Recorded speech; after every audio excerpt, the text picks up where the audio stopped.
एक साधक भी वैसी घटना है जो अनुमानों से परे है।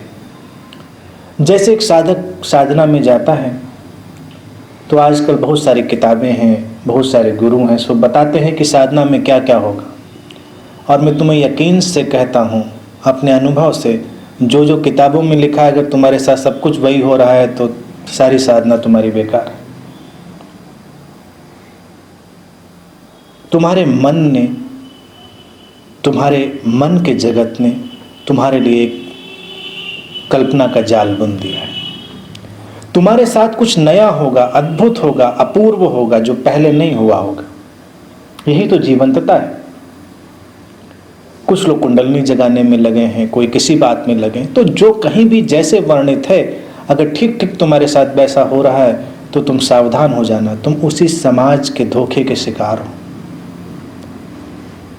ऐसा नहीं कि जो धर्म है वो समाज से बाहर है। आध्यात्मिकता समाज की क्रीम है, उसकी खिलावट है, लेकिन जो धर्म का जगत है वो उसी सामाजिक मैकेनिकल संतुलन के ढांचे से चलता है। यानी कि एक संत के बारे में क्या तुम अनुमान लगा सकते हो? अगर संत तुम्हारे अनुमानों के दायरे में आता है तो बिल्कुल बेकार है। कितने बजे उठेगा, कितने बजे सोएगा, सुबह क्या कर रहा होगा, भजन कर रहा होगा, प्रवचन कर रहा होगा, ध्यान कर रहा होगा, अगर तुम सब अनुमान लगा सकते हो तो वो संत तो बिल्कुल ना होगा, ये तय है।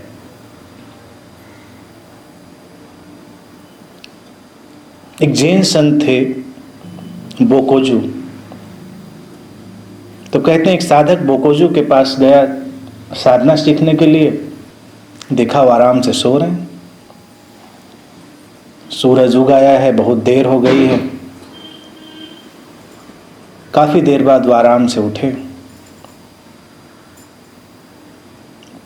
फिर सारी प्रक्रियाएं चली। वो पहले ही थोड़ा अनमना हो गया था साधक, तो उसने कहा देखते हैं ये करते क्या हैं, ये तो बड़ी विचित्र बात है। वो अनुमान लेकर आया था कि साधु का मतलब है संत का, सदगुरु का, कि ब्रह्म मुहूर्त में उठ जाना चाहिए। बोकोजू तो सूरज इतना उगाया तब भी सोया पड़ा था।